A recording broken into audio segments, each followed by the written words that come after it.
साथियों, भारत के पास 7,500 किलोमीटर से भी ज्यादा किलोमीटर कोस्टलाइन है। देश के इस सामर्थ्य का हमें भरपूर लाभ उठाना है। यहां का करावली कोस्ट और वेस्टर्न घाट भी अपने टूरिज्म के लिए इतना मशहूर है। मुझे बताया गया कि हर क्रूज सीजन में न्यू मैंगलोर पोर्ट औसतन 25,000 टूरिस्टों को हैंडल करता है। इसमें बहुत बड़ी संख्या में विदेशी नागरिक भी होते हैं। यानी संभावनाएं बहुत है। और जिस तरह भारत में मध्यम वर्ग की शक्ति बढ़ रही है, भारत में क्रूज टूरिज्म की संभावनाएं और ज्यादा बढ़ती जा रही है। जब टूरिज्म बढ़ता है तो उसका बहुत बड़ा लाभ हमारे कुटीर उद्योग, हमारे आर्टिजन्स, ग्राम उद्योग, रेहड़ी पटरी ठेले वाले भाई बहन, ऑटो रिक्शा चालक, टैक्सी ड्राइवर, ऐसे समाज के छोटे तबके के लोगों को टूरिज्म से बहुत लाभ होता है।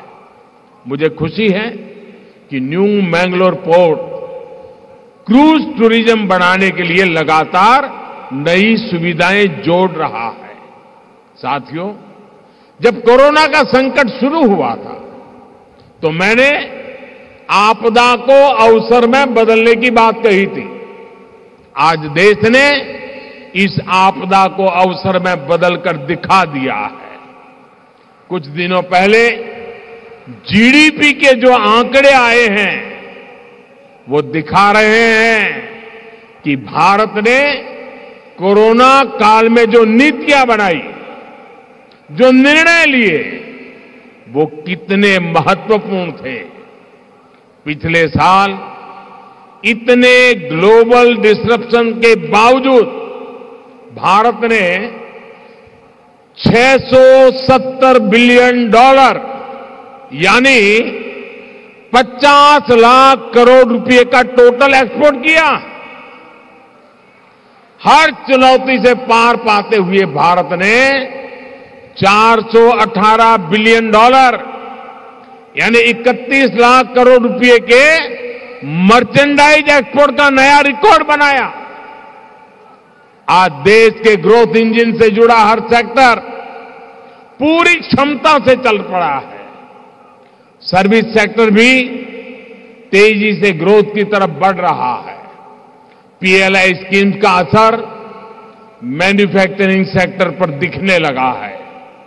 मोबाइल फोन सहित पूरे इलेक्ट्रॉनिक मैन्युफैक्चरिंग सेक्टर में कई गुना वृद्धि हुई है। टॉयज का इंपोर्ट 3 साल में जितना घटा है, करीब करीब उतना ही एक्सपोर्ट बढ़ा है।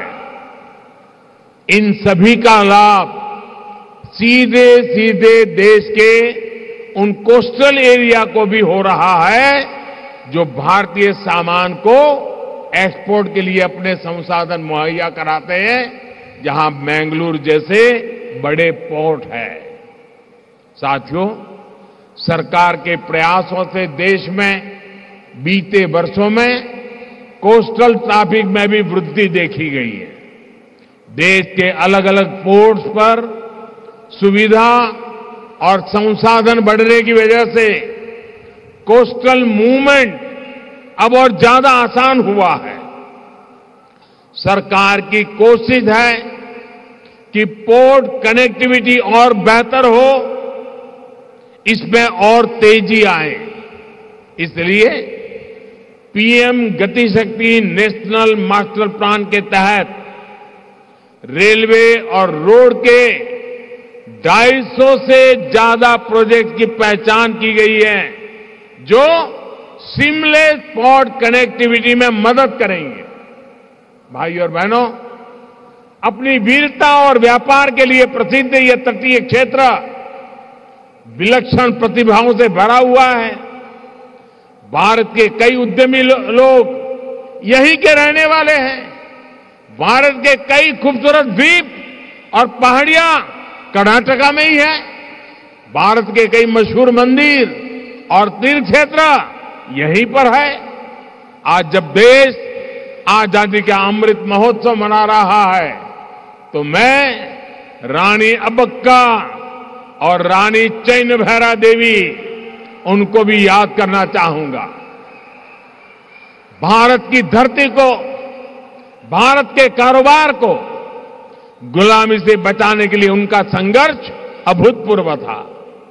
आज निर्यात के क्षेत्र में आगे बढ़ रहे भारत के लिए ये वीर महिलाएं बहुत बड़ी प्रेरणा स्रोत है। हर घर तिरंगा अभियान को जिस प्रकार कर्नाटका के जन जन ने, हमारे युवा साथियों ने सफल बनाया, वो भी इस समृद्ध परंपरा का ही विस्तार है। कर्नाटका के करावली क्षेत्र में आकर राष्ट्रभक्ति की, राष्ट्रीय संकल्प की इस ऊर्जा से मैं हमेशा प्रेरित महसूस करता हूं। बेंगलुरु में दिख रही ये ऊर्जा ऐसे ही विकास की राह को उज्जवल बनाती रहे, इसी कामना के साथ आप सभी को विकास के इन प्रोजेक्ट के लिए बहुत बहुत बधाई और बहुत बहुत शुभकामनाएं देता हूं। मेरे साथ जोर से बोलिए, भारत माता की।